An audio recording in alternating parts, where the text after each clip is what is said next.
we're going to get into Bobby Miller now, and I know that he's certainly a little bit of a, not even a little bit, he's a big lightning rod.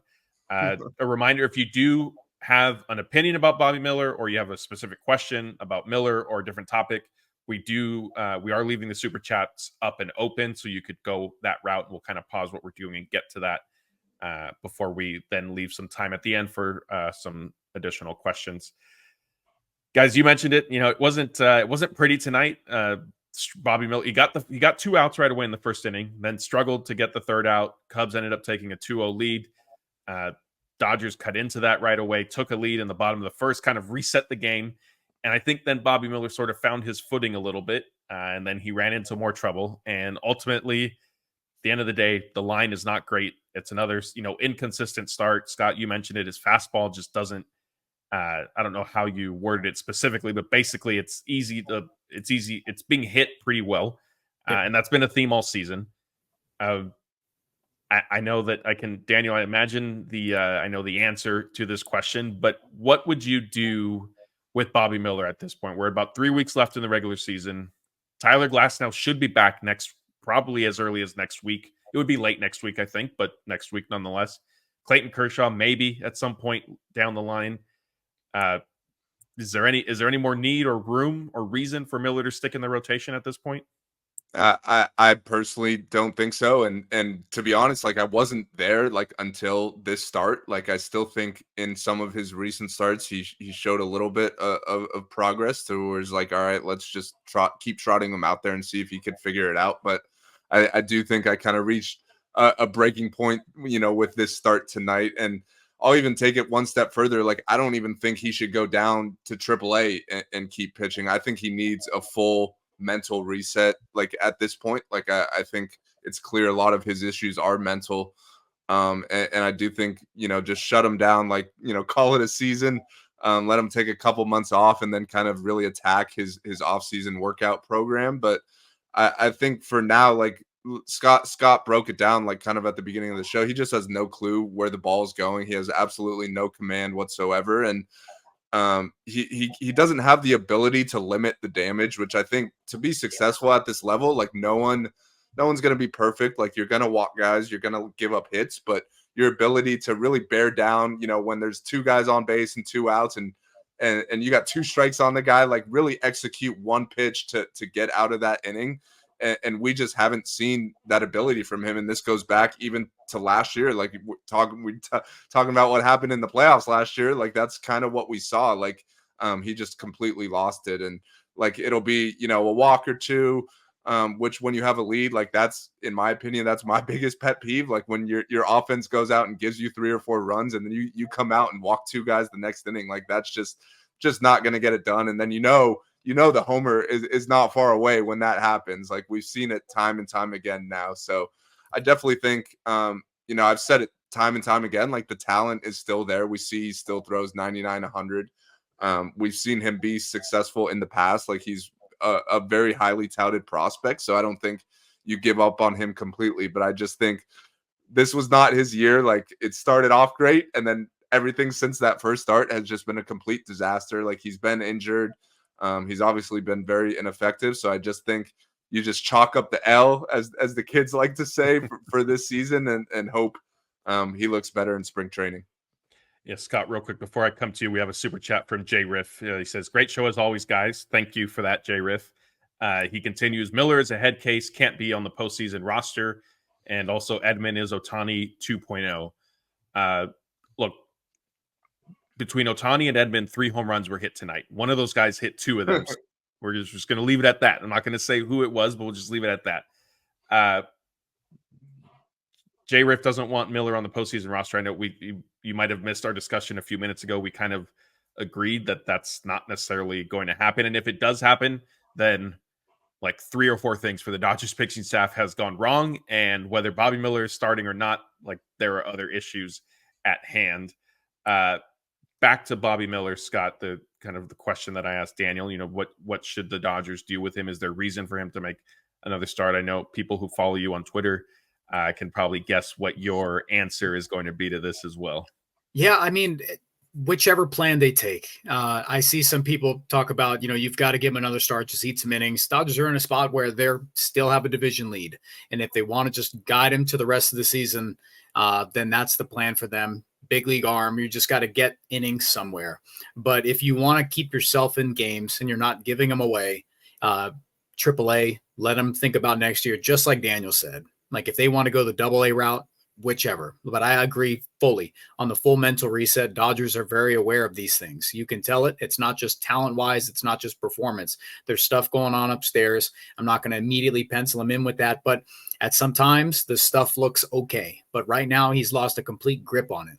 Like it's been this up and down roller coaster all year with him, and it's been at the bottom more than it's been at the top or even in between. And, just for comparison, Bobby Miller threw, 90 pitches tonight. He goes with a 20% called strike plus whiff rate. Last night, Yoshinobu Yamamoto throws 59 pitches, and he's got a 41% called strike plus whiff rate. So you're talking about a complete polar opposites here of someone who Bobby Miller is at the bottom barrel, and a guy you can clearly see the talent level, someone who's at the peak of their game, and Bobby Miller, who was there in the past, and how far away he is from what. And I don't know if it's just a complete drop off in talent. Then you've got to start looking elsewhere, which is why I really co-signed what Daniel said about the mental reset thing. I think you've just got to scrap the year, look ahead towards 2025. Don't pressure him with absolutely anything. Even if there's a shot to make the postseason roster, it won't be this time. Yeah, well, guys, I hate to be the bearer of bad news, but John Blue is coming in with the super chat. He says that Roberts just said Miller will get another start. I mean, I guess it's not necessarily all that surprising to hear that they're going to. I think my assumption then is basically Miller will make one more start next week. And then after that, Glasnow's coming back into the rotation and Miller will be out at that point. And it's just a matter of keeping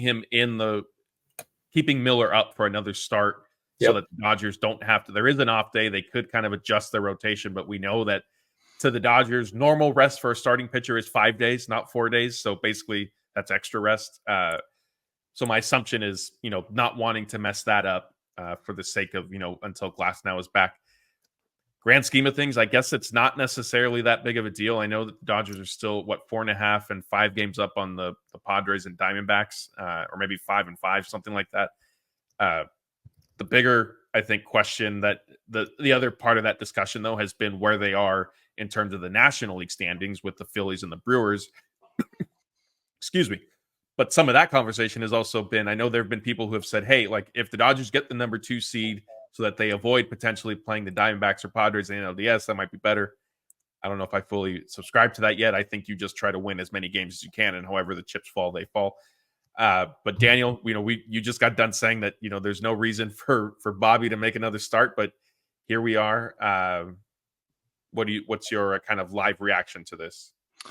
I mean, honestly, like my live reaction is I'm trying to think in my head, like who is even healthy, like to complete a rotation right now. And obviously if they don't have enough healthy bodies, then they really don't have another choice. So I get it from that perspective, but I just think it feels like each of these starts is doing more harm than good to Bobby Miller, like, and his future, like from a confidence standpoint, and whatnot. But like you honestly forget how many guys are on the IL right now. Like Gavin Stone is like, no one ever talks about him, but he went down last week as well. So like it feels like they really don't have another choice right now. Like if Landon Knack is already in the rotation, then it's not like they could just get rid of Bobby and bring someone else up. Like they're out of options, I guess, at this point. Like you said, like it's probably not gonna affect the standings all that much. And like today he pitched and they still won the game. Like credit to the offense for that. But yeah, it's not an ideal world when a guy whose ERA starts with an 8 like is just a member of your rotation, and there's no even thought of like, hey, let's find someone else. Like that's it's kind of it's insane to me, but it's kind of the spot that they're in. Scotty, you wanted to give John a little shout out. Yeah, John, my bad. Anthony and I we were on last night. We missed your super chat right at the back end of the show. And we must have just hit the outro and you tossed that in there. So I want to appreciate you I'll let you know I didn't just gloss over that. We genuinely missed that. But just the last thing on Bobby, I know people toss that in about him just eating innings, and if everything having to do with them having not a sizable lead, but a couple, 4.5, 5 games is a solid lead at this point of the season. A lot of things have to click right. So wait for Glass now to get back, make the decision from there. But it's just remarkable. Just like you said, in his last 7 starts, he's got an ERA of 9. He's allowed 34 earned runs in 34 innings. We're talking about his last 9 1/3. He's allowed 13 earned runs, 10 hits. So it's remarkable stuff. I mean, it's impressive. It's impressive what he's doing here and how close to like 2 outs. Biggest thing is him and Walker Buehler putting hitters away and having that confidence to throw any pitch at any spot. They just do not have it. And somebody was mentioning, I must have missed this. He shook Will Smith off against Cody Bellinger to throw a fastball there. That's why you have a 9 ERA. That, but also give Bellinger a little credit. He took I think it was an outside pitch and he went the other way with it. Like it still was a decent piece of hitting. Yes, but yeah, it just the optics of it, certainly considering the season Miller has had, to shake off your catcher and then give up a home run there didn't look great. I pulled up the question that John Bleedon. I looked at last night's video. The super chat that we missed was John saying Edgardo Henriquez is making a case for a call up. I know that's been a popular opinion for a couple of weeks, but I mean, at this point, do either of you see it? Scott, I'll go to you first. Do you see that happening? I mean, on one hand, there's only 3 weeks. On the other hand, we've seen the Dodgers churn their roster like crazy. Any shot that you think Enriquez has of coming up? I mean, he should be. It should be on the radar. Like he's been unbelievable. Like the biggest thing for him is limiting contact. He's going to get the strikeouts. He's going to have incredible, impressive stuff there. But he pitched tonight and he had a 4-walk outing, allowed 2 earned runs on that. So again, he's risen through the minor league ranks. I think it's 4 different levels this year. So you don't just do that because, just for fun. You do that because he's got impressive stuff. You see a ton in him. I would definitely believe, and he's 22 years old. But for an arm like this, who pumps 102 plus, you've got to do something with it. And I see Hep in chat talking about he's Rule 5 eligible. So I would say you give him a look. And if there's a little K-Rod in him, shout out to the O2 Angels, I would say you give him a look and see if this stuff plays. Because how are you not going to see if 102, 103 plays in the big leagues? And he's starting to command his secondary stuff. And just like we see some other guys with impressive, incredible fastballs, it makes that secondary stuff look that much better. But it's a immediate refresher that a night like he had tonight in AAA, where you have a 4-walk inning, and then you allow 2 earned runs, you can see how it happens. So I would give him a call. Absolutely.